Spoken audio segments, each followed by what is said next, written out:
അത് ഇന്നലത്തെ വൈകുന്നേരം നനക്കാൻ പറ്റിയില്ല മോനെ, അതാണ്, അല്ലെങ്കിൽ കുഴപ്പമില്ലായിരുന്നു.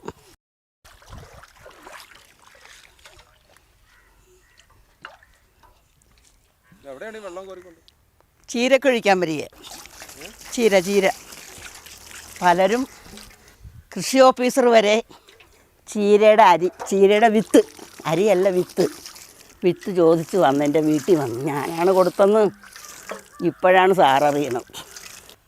മക്കളെ, ഇതിൽ നിന്ന് കിട്ടുന്ന ആദായത്തെ കണക്കാക്കിയല്ല, നമുക്ക് കുറച്ച് സമയം ഇവരുമായിട്ട് ചിലവ് ചെയ്യുമ്പോൾ നമ്മുടെ ആ ചിന്തകളും സങ്കടങ്ങളും മനസ്സിലെന്തെങ്കിലും വിഷമതകളുണ്ടെങ്കിൽ ഇതെല്ലാം ഇവരിൽ തീരുക. അവരോടുള്ള സന്തോഷം ഈ നട്ട് കഴിയുമ്പോഴേ പിറ്റേ ദിവസം ഒന്ന് പാടും, ശരിക്കും പാടും, എല്ലാവരും കിടന്നു പോകും.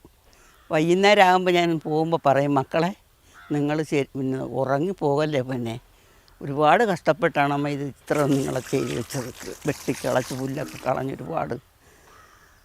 പിന്നെ ഉറക്കം കുറച്ചുറങ്ങി രാവിലെ എഴുന്നേക്കണം കേട്ടോ അമ്മ വരുമ്പോൾ. അങ്ങനെ ഞാൻ വരുമ്പോൾ എല്ലാവരും ഉണർന്ന് നിൽക്കുകയും, അമ്മ ഞങ്ങൾ ഉറക്കം തീർന്ന് എഴുന്നേറ്റ്, ഇനി അമ്മയ്ക്ക് എന്താണ് ഞങ്ങൾക്ക് തരാൻ കൊണ്ടുവന്നത് അതിന് തന്നേര്. അപ്പോൾ കുറച്ച് വെള്ളം ഒഴിച്ച് കൊടുക്കും. ഇതൊക്കെയാണ് ഇതിൻ്റെ സുഖം, സന്തോഷം. ഇത് അരിക്കുള്ളതാണ്, അരി എടുക്കാനാണ്. ഇവർ വലുതാകും തോറും നമ്മളിതിൽ നിന്ന് ഇടയ്ക്കിടയ്ക്കൊന്ന് ഓരോരുത്തരെ മാറ്റും.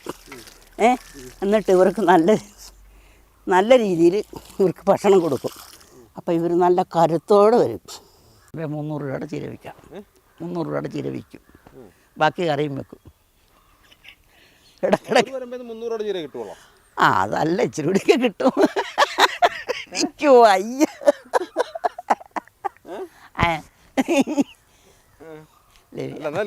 ഈ അയലന്തരത്തെ പെണ്ണുങ്ങളൊക്കെ വീക്ഷിച്ചോണ്ടിരിക്കണം നമ്മളെ. ഇതെന്ത് ചെയ്യാണ്, അമ്മൂമ്മയും പേരക്കിടാവും കൂടി.